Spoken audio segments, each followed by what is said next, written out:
Ini memang problematika di mana-mana ya. Jadi kompromi antara laki-laki dengan perempuan masih belum bisa sepaham, terutama bagaimana memahami bahwa perempuan itu punya hak-hak reproduksinya. Itu dengan reproduksi misalnya menyusui, harusnya dia diberi kelonggaran untuk punya ruangan khusus gitu kan. Ketika dia melahirkan, berarti cutinya juga bagaimana sampai nifas selesai. Seperti apalagi kan banyak itu haid gitu kan, ada masa sakit perut juga harusnya ada keringanan, dan itu kompromi itu misalnya di perusahaan-perusahaan juga hampir memang sedikit yang bisa memberikan dispensasi seperti itu ibunya. Itu jam malam di kampus mengajar jam 7 itu ternyata masih belum bisa dalam ya. Perspektif perspektif kita, perspektif yang adil gitu ya.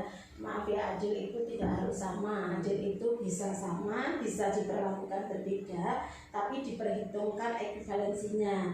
Misalnya ini jadi tentang reproduksi ya. Perempuan itu selain pekerjaan domestik, pekerjaan pabrik, ada pekerjaan sosial kayak kita di organisasi, di Patayat, saya di Muslimah, di JD3M, di Hikmat, gitu kan ya.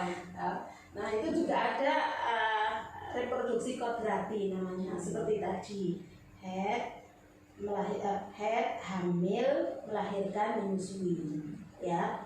Nah itu menggunakan alat reproduksi yang rentan semua, head ya, hamil, head kan banyak yang mengalami kesakitan juga, sindrom prehead gitu. Apalagi hamil, ada yang bidan, ada yang sampai bed rest kan, melahirkan, ada yang sampai kepada kematian. Aki kan masih tinggi angka kematian ibu. Kemudian menyusui juga banyak yang mengalami kendala sampai sakit kan, sampai berdarah dan sebagainya. Nah itu tidak bisa dirasakan oleh laki-laki. Reproduksi tugas reproduksi kodrati laki-laki kan hanya menghamili saja. Iya kan? Tidak bisa merasakan. Iya, menghamili saja, dan itu tidak ada rentannya sama sekali. Tidak ada ceritanya memanggil dokter sampai harus ditolong suster misalnya, kan enggak ya? Ya beda dengan itu kan. Nah itu memang ya harus kita syukuri, karena ketika kita menjalani reproduksi kodrati itu kita sedang menikmati apa yang diberikan Allah kepada kita ya. Misalnya rasa sakit itu yang kita terima dengan ikhlas, karena rasa sakit yang kita terima dengan ikhlas itu akan menghapus dosa, akan menaikkan derajat itu. Tapi mesti ada victim atau ada dianggap lagi kotor gitu misalnya ya, lagi kotor, wah dia tidak sholat karena pahalanya berkurang gitu. Jangan dulu katanya kalau yang wanita haid malah di hutan gitu. Iya, menstrual tabu itu ada bahasanya sendiri, saya juga punya tulisan itu. Nah, misalnya perempuannya sendiri, saya sedang kotor karena jauh dari Allah gitu. Kenapa jauh dari Allah? Karena kita sedang haid misalnya atau sedang nifas, tidak melaksanakan ibadah tertentu, itu bukan karena kita ingkar kan, tapi karena kita menjalankan perintah Allah, yaitu perintah untuk tidak menjalankan sholat kan. Iya kan? Nah yang tidak haid perintah menjalankan sholat ya. Nah pada saat itu diperlakukan berbeda. Ini Allah yang perlakukan berbeda. Laki-laki diperlakukan oleh Allah kewajiban sholat ya, perempuan diperlakukan oleh Allah dilarang sholat ya, termasuk hal-hal yang dilarang terhadap orang yang sedang haid gitu. Itu kan diperlakukan berbeda oleh Allah. Ada yang diperlakukan sama, yaitu misalnya wal mu'minuna wal mu'minat ba'dhum awliya ba'dhin ya'muruna bil ma'ruf wa yanhauna 'anil munkar.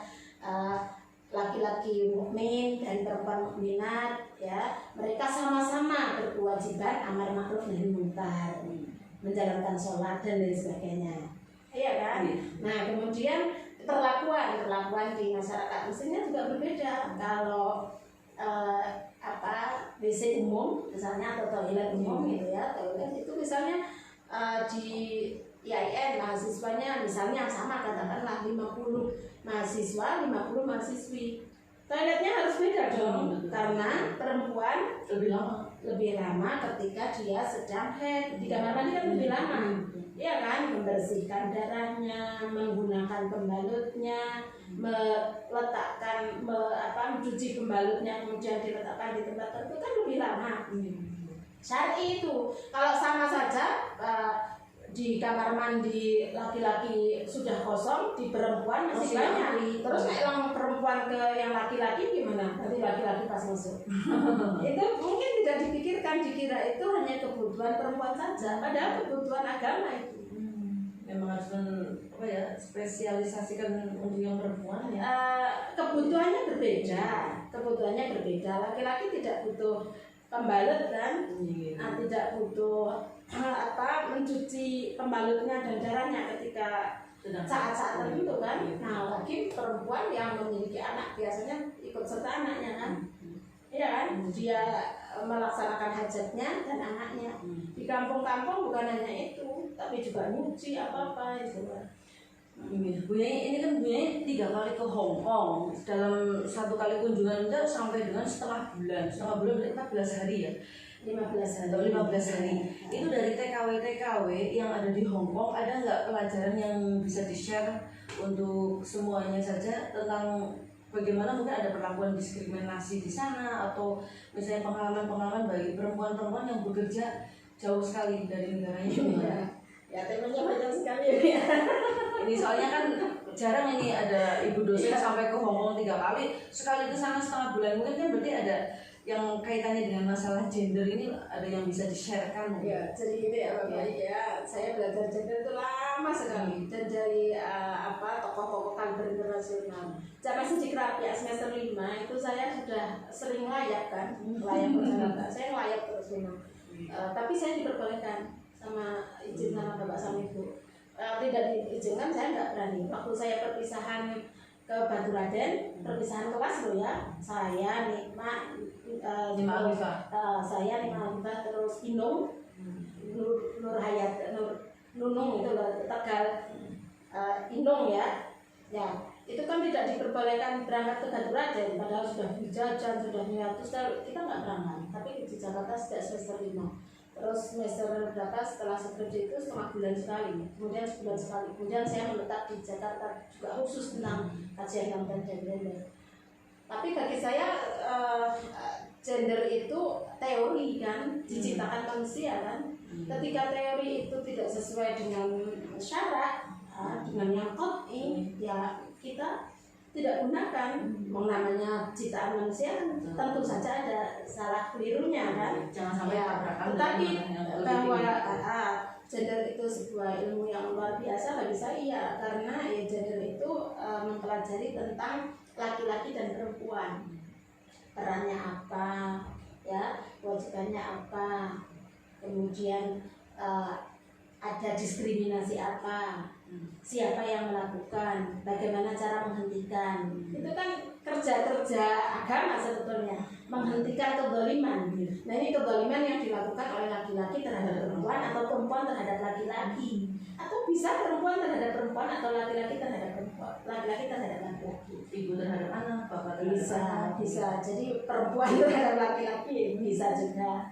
Jadi salah kalau gender itu menuntut persamaan, bukan persamaan yang dituntut, keadilan sebetulnya. Adil kan dulu wa aqrabut taqwa kan.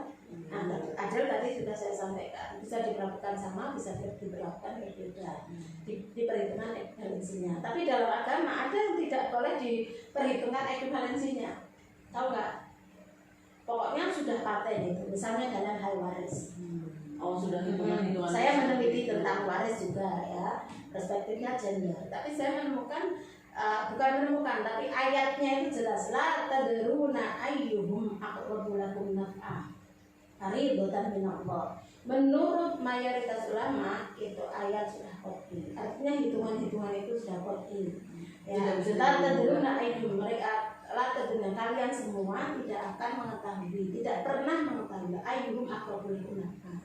Di antara anak-anak itu mana yang lebih bermanfaat, apa anak perempuan, apa anak laki-laki, apa anak yang paling pintar, anak yang kurang pintar, anak yang kaya, anak yang kurang kaya, semuanya tidak boleh diperhitungkan. Kalau sesuai Al-Quran ya, kalau sesuai gender kan harus diperhitungkan ekuivalensinya, laki-laki menghabiskan uang berapa, perempuan berapa gitu kan. Tapi tidak, walaupun saya gender, saya dalam beberapa hal saya mengikuti jumhur lah. ya. Tapi apa tidak ada diskriminasi gender, ketidakadilan gender dalam waris? Kalau sesuai itu enggak, karena ada yang namanya pemberian selain waris yang disarankan diberikan sama. Sabu au bawina auladikum fil atiyah, berikanlah anak-anakmu pemberian yang sama dalam hal selain waris tadi atiyah. Jadi ada solusinya. Ya, kalau misalnya dalam hal waris laki-laki sudah diberi 10, perempuan diberi 5, nanti dalam hal hibah atau apa kan bisa disamakan. Walaupun ada aturannya tidak boleh memberikan hibah lebih dari sepertiga, itu benar. Sepertiga itu bukan hibah, namanya wasiat ya, wasiat itu. Apakah tidak ada diskriminasi atau ketidakadilan gender terhadap perempuan? Banyak. Tapi banyak juga Islam yang sangat amat menghargai perempuan.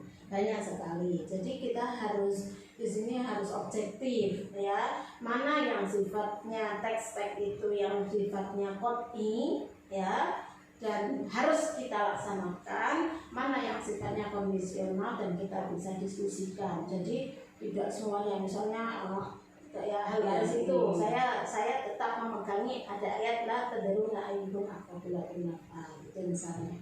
Terus tadi ke Hongkong itu juga barokahnya saya barokahnya ngaji di Kerapia. Ngaji saya merasa semua yang karunia Allah itu adalah barokahnya guru-guru ya, guru saya ngaji itu dari kecil ya dengan bapak ibu saya, kemudian selepas aliyah di Kerapia dengan Mbah Muta, semua saya anggap bukan apa-apanya saya, tapi merupakan karunia Allah dan melalui guru-guru saya itu. Di Hongkong itu saya ditugasi KJRI, KJRI Komjen Republik Indonesia yang di Hongkong itu 2 kali. Yang sekali itu undangan NGO, yang di KJRI itu diutus KJRI ya saya ngaji dengan BMI namanya Guru Migran Indonesia, kebanyakan perempuan. Juga kadang ngaji dengan pejabat-pejabat KJRI ya, dan pejabat yang di sana kayak di BRI, direktur BRI, maskapai itu yang Islam atau Muslim kan nggak buka bersama. Nah kadang dengan pejabat-pejabat, kadang dengan ibu-ibu pejabat, kadang dengan BMI. Nah kalau di BMI itu biasanya di Victoria Park atau di Tuncun atau di mana gitu ya. Saya merasa pertama kali ke Hongkong itu tahun 2014 kayaknya, 2014 kayaknya. Saya merasa mondok di sana, mondok lagi.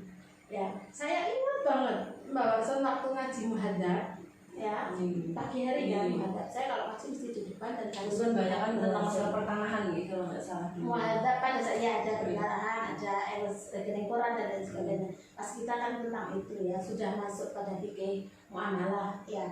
Barusan nanti kok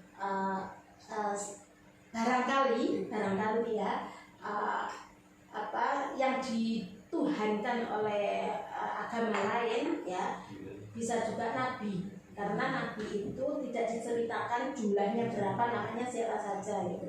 Siapa tahu sanksi data utama gitu atau yang lainnya itu sebetulnya orang baik gitu, tapi dituhankan. Jangankan sanksi data yang tidak ada dalam Al-Quran, Isa aja kan, yang Uzzal aja, yang nabi ada yang mengatakan. Sesekali boleh ziarah ke patung Buddha gitu. Saya ingat saya gitu, sama saudara saya ziarah ke patung Buddha itu dengan Bapak Ibu Hongkong gitu ya, sebelum haji itu sudah ziarah ke patung Buddha. Itu saya lihat itu, oh itu benar ya, saya mau ke patung Buddha teringat terus saya ziarah ke patung Buddha. Saya merasa terus itu utulul ilma walau bisin gitu, karena ilmu walau sampai saya itu membacanya apa ya di Cina itu apa, ternyata ya diantaranya Hongkong masuk bukan Cina ya, dia tidak mau disebut sebagai Cina kan, Hongkong gitu aja, Hongkong, tapi ya Cina, etnisnya Cina gitu.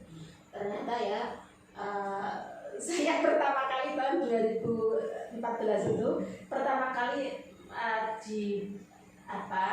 di pedok pakai mobil Alphard itu masih jarang dulu ya. Di Hongkong itu mobil operasional KJRI yang bisa itu ya, terus jalannya itu bagus lah, jalannya bagus, teratur, rapi gitu. dalam hal itu ya, tapi kalau dalam hal akidah ya tentu kita mesti mendahulukan dan kita ada pilihan lain yang paling bagus Islam tentu ya, iman Islam kita. Tapi dalam hal sosial itu ya, dalam hal kerapian kota dan lain sebagainya, etos kerjaan yang tidak ada orang yang jalan pelan, jalan cepat terus itu. Nah, saya kadang pada saat itu awal-awal saya sering nangis ya, 3 hari ya beberapa saya sering nangis curhat-curhatnya BNI itu. Ya macam-macam mbak curhatnya. Ada yang uangnya habis dikirim ke suaminya, ternyata suaminya dibuat nakal selingkuh dengan perempuan lain, bahkan ada yang sampai nikah. Dia pulang ternyata nggak dapat uang. Ada yang ke Hongkong itu untuk membiayai sakitnya, mengobati sakitnya ibunya. Ada motifnya banyak ya. Jadi saya ambil semua hikmahnya. Dan saya di Hongkong 15 hari. Masa kangennya kayak gini dengan keluarga ya. Apalagi mereka yang 2 kali nggak boleh, yang sekali itu kita bulan lagi di sana. Ya, itu diundang oleh NGO bukan KJRI, NGO Al Istiqomah sama Mbak Rosi itu. Saya juga masih sering mengisi di YouTube-nya mereka. Mbak Rosi namanya ketuanya. Nah itu pokoknya saya ambil hikmahnya. Jadi di Victoria Park itu Mbak Faik ya, itu semua gelagat, semua bentuk ada ya, semua life itu ada, lifestyle-nya ada ya. Ada yang perempuan itu cukurnya kayak laki-laki, potongannya kayak laki-laki, terus semirannya itu macam-macam. Itu yang di Victoria Park sama di Victoria Park itu Indonesia mana-mana itu. Pas Ramadan ya menjelang buka puasa, tapi mereka ikut ngaji. Ada yang pakaiannya di sana kan ada musim kan ada 2, yaitu musim tidak terlihat pahanya dan musim pahanya terbuka. Kita ada 2 musim. Kebetulan saya kesana itu selalu pada musim panas ya. Nah, tapi tidak. Jadi pas terbuka semuanya ya? Terbuka bahkan ya. Kayaknya banyak istighfar di sana. Kalau saya kan nggak masalah. Pak Kiai. Saya banyak istighfar. Tapi sudah saya sampaikan, Mas nanti kalau di sana ada undang-undang di mana ketika kita melihat siapapun yang kita lihat merasa tidak nyaman bisa dilaporkan polisi, kita yang melihat kita yang disalahkan. Jadi media nggak berani.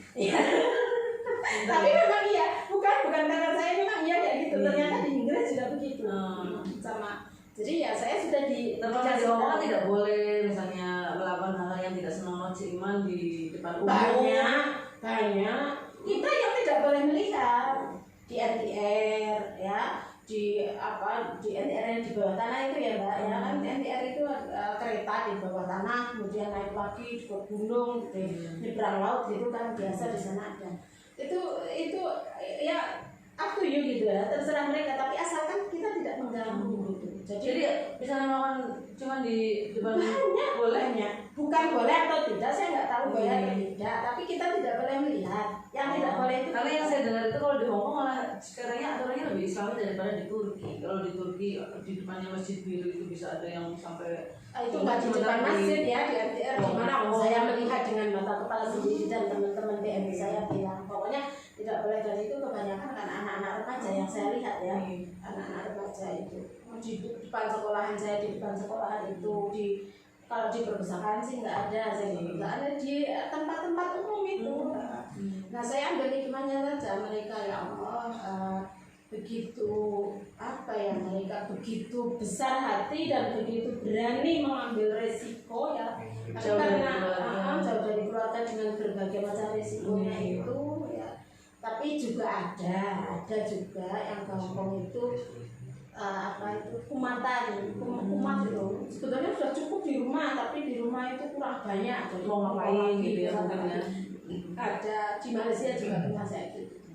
Ada. Kalau di Malaysia lah. Jadi sudah tanya mereka itu kebanyakan malah justru karena kasus-kasus yang misalnya penipuan oleh suaminya, kemudian juga. Tapi kalau masalah kinerja atau kebijakan. Jadi gini, di Hongkong itu orang-orang luar negeri ya, Indonesia, Thailand gitu, tidak boleh melakukan pekerjaan kantor, bolehnya melakukan pekerjaan rumah tangga. Misalnya di KJRI ada tukang sapunya orang Hongkong, menyapu di KJRI, kantor KJRI dengan menyapu di rumah gajinya beda, ada kebijakan kayak gitu.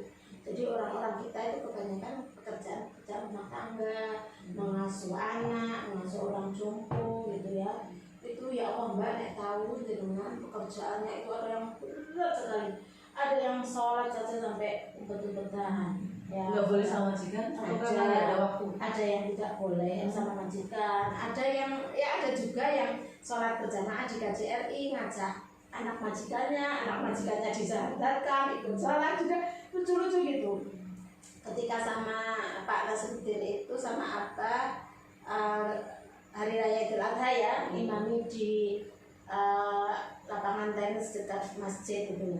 Nah itu banyak juga anak-anak KJRI, anak-anak BMI, teman-teman BMI yang membawa mbah-mbahnya yang jumbo itu, ya ditaruh di kursi ya, terus dia sholat. Nah kita sholat di sini gampang sekali ya, mereka sholat. Ya, pokoknya saya ambil iktibar semua yang menurut saya baik, saya ambil iktibar, yang tidak baik saya ambil iktibar. Tapi dari curhat-curhatnya 3 hari pertama saya di Hongkong, saya merasa miris, merasa apa ya, kasihan. Tapi saya di sana kan tidak boleh begitu, karena saya kan di sana diantaranya menjadi konselor, ya punya shelter juga KJRI. Beda Mbak kalau di Malaysia di apa Menara Kembar itu ya, dan di tamannya kalau ada laki-laki perempuan bergandengan tangan harus langsung ditegur. Beda di Malaysia. Hanya di situ yang saya tahu, kalau di tempat lain saya nggak tahu. Kalau di Hongkong itu kan tahu sendiri di Hongkong ya, tapi ya bagi orang BMI yang ke Hongkong dan bisa sujud, bisa sholat, itu ya luar biasa. Iya kan? Dan itu merupakan tanda-tanda kekuasaan Allah, bahwa Allah itu akan disembah dimanapun kan, termasuk di bumi yang tidak mengenal agama kan. Ternyata di sana juga ada masjid, Mbak. Masjidnya biasanya orang Pakistan ya, ada masjid, juga ada masjid yang masjidnya itu nyewa. Ya, jadi masjid itu bawah masjid, atas restoran, atasnya lagi apa gitu. Berarti untuk disewa untuk sholat gitu. Iya, untuk sholat. Kalau misalnya melihat dari apa ya, fenomena yang ada sekarang, memang perempuan-perempuan itu kan hampir mayoritas menjadi apa ya, menjadi tulang punggung. Sebetulnya kalau misalnya laki-laki itu wajib, berarti perempuan itu punya hukum apa itu kalau bekerja? Ya, Sunnah enggak kan? Ya gini, katanya kalau nyanyiannya atau beberapa tafsir yang kan disinyalir juga Israeliat itu kan perempuan dari tulang rusuk laki-laki ya. Sekarang sudah ganti yang jadi tulang punggung tadi ya, bukan tulang rusuk ya. Nah ini berarti apa ini hukumnya? Maksudnya hukum perempuan yang keluar yang bekerja. Kan sunnah pun enggak kan perempuan? Sunnah aja untuk bekerja. Secara fikih itu ya, tidak. Saya belum lihat bahwa perempuan itu sunnah atau makruh atau haram gitu ya. Tetapi pakai gini aja, wajib kita tolong menolong kan wajib kan. Nah, keluarga itu kan dibentuk oleh laki-laki dan perempuan. Bagi saya, ketika itu bukan kewajiban, maka adalah kewajiban moral. Kewajiban moral artinya gini, kita kan ingin juga beramal kan, dengan rezeki yang Allah berikan pada kita. Ya, amal yang paling harus diprioritaskan orang yang terdekat dengan kita kan. Ketika suami membutuhkan, anak membutuhkan, ibu bapak membutuhkan, itu kan harus diprioritaskan. Apalagi tadi rezeki itu bukan kita yang ngatur. Kalau oleh suami saja kurang atau tidak cukup, bagi saya itu itu merasa wajib. Nah, merasa wajib pun kita menolong orang lain juga wajib. Orang lain yang kurang makan, orang lain yang tidak bisa. Tapi akhirnya kan banyak sekali sekarang kejadian-kejadian ketika ada sertifikasi, ketika terus kemudian perempuan memiliki income lebih besar dari laki-laki. Nah, iya, bukan laki itu jadi kayak supaya keenakan akhirnya menggantungkan hidup ke si istrinya. Iya memang gitu ya. Kan gitu. Saya melihat juga. Akhirnya kan gugat sama tapi itu. hidup ini tidak ada yang Tinggi. sempurna ya. Harusnya kalau istri itu melakukan pekerjaan-pekerjaan pabrik tadi, ya pekerjaan domestik kan dikerjakan bareng. Kalau pekerjaan publik dikerjakan bareng, mencari nafkahnya bareng, pekerjaan domestik harus bareng dong. Kalau kebetulan Allah sedang ngasih rezeki perempuan melalui pekerjaannya di luar rumah, laki-laki sedang tidak diberi kesempatan oleh Allah bekerja di luar rumah, harusnya kan care. Laki-laki melakukan pekerjaan. Tapi kan kita dari stereotip kita dari kecil kan ibu memasak, bapak membaca Quran. Iya, saya sampaikan tadi di undang-undang positif kan kenyataan yang itu belum direpresentasi dalam hukum positif. Masih perempuan itu seakan-akan seluruh perempuan itu tidak bekerja di luar rumah. Dan seluruh laki-laki bekerja di luar rumah, seluruh perempuan bekerja di dalam rumah. Itu konsepnya, padahal kan hukum tidak boleh menegasikan kenyataan sosiologis kan, itu yang iklan-iklan teh misalnya atau apa kan yang begitu. Kalau bagi saya itu bapak ya, bagi saya itu menjadi amal tersendiri. Dan sejak zaman dulu Sayyidah Khadijah itu istri bagi Rasulullah SAW itu kan juga terkenal sangat kaya raya, bekerja keras, sangat kaya raya, dan itu kekayaannya itu dihibahkan atau diberikan untuk menopang perjuangan Rasulullah. Nah, kalau perempuan-perempuan seperti itu, seperti Sayyidah Khadijah dengan hartanya, seperti Sayyidah Aisyah dengan ilmunya, itu yang kita contoh gitu. Kita kan juga ingin juga beramal dari tangan kita sendiri yang tidak dari suami kan. Kalau saya kepingin juga beramal dengan harta saya sendiri yang tidak dari suami, entah itu untuk zakat, untuk wakaf, untuk hibah, atau apa gitu. Jadi lebih kepada kewajiban moral saja ya. Iya, kewajiban fikih kan justru secara fikih, secara hukum itu justru kalau kita tidak rela atau tidak bisa menerima keadaan suami yang tidak bekerja kan bisa menuntut cerai kan. Makanya dugaan cerai semakin tinggi karena perempuannya memiliki income lebih besar sementara laki-lakinya banyak. Saya pikir bukan karena semata-mata karena perempuan income-nya tinggi ya, karena akumulasi dari berbagai problem yang sudah lama. Seperti tadi laki-lakinya tidak care, perempuan sertifikasi itu berat loh mbak, uangnya banyak tapi berat pekerjaannya. Nah, sudah melakukan pekerjaan yang berat, sudah mendapatkan uang yang banyak untuk keluarga, laki-lakinya tidak care. Tidak care, jadi kan dia merasa tadi double burden itu, merasa bekerjanya banyak, kan tidak ada perhatian atau kasih sayang dari suami. Jadi menurut saya bukan semata-mata karena perempuannya gajinya tinggi atau income-nya lebih tinggi kemudian bercerai. Saya pikir memang 70% kalau Cilacap, tapi bukan di Banyumas karena faktor ekonomi sih. Faktor ekonomi, ya.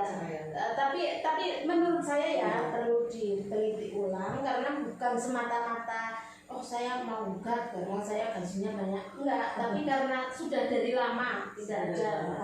Kemudian gagalnya lama, udah di 4 gitu ya. Iya, kemudian dia sudah memiliki keberanian untuk hidup mandiri karena dia sudah memiliki penghasilan.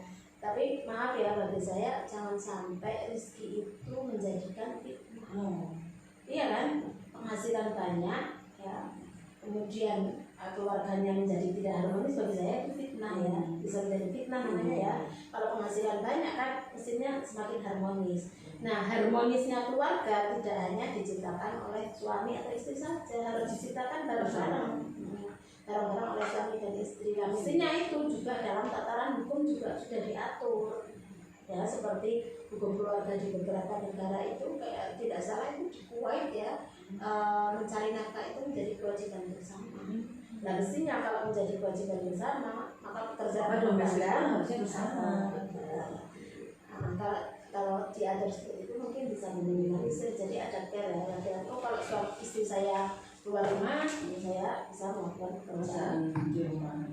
Bu Nyai asik sekali berbincang dengan Bu Nyai yang cantik ini, tapi waktu juga sudah lumayan tidak terasa, ternyata sudah lebih dari 40 menit. Matur nuwun sangat Bu Nyai untuk share ilmunya, pengalamannya. Insya Allah ini sangat bermanfaat bagi saya khususnya, dan insya Allah bagi pemirsa YouTube. Dan ini Nyun Sewu ada kenang-kenangan dari Laksana Komputer Majenang. Ini toko buku insya Allah paling laris, paling lengkap dan pertama di Majenang. Ini buku karangan suami saya sendiri, Dr. Kiai Haji Aziz ya. Mudah-mudahan bermanfaat, bisa menambah hasanah juga. Ya. Saya Semoga menginspirasi juga. Ya, betul. Kita bisa berhikmah di ilmu. Saya juga mohon berkahnya Bu Nyai lah, mudah-mudahan keluarga saya mau dan warahmatullahi bahagia dunia akhirat. Itu saja guys untuk perbincangan saya dengan Bu Nyai cantik, Ibu Nyai Duratun Nafisa. Dan ini insya Allah sangat menginspirasi kita semuanya. Mudah-mudahan keluarga kita senantiasa sakinah mawaddah warahmah. Jangan lupa untuk subscribe, kemudian like, comment, share di channel YouTube-nya Kak Ika Suki, di channel YouTube-nya Studio Daring Fathul Muin, dan juga di channel YouTube Duroh Channel. Sampai jumpa, insya Allah senantiasa sehat, salam selalu semangat. Wassalamualaikum warahmatullahi wabarakatuh. Ya, waalaikumsalam.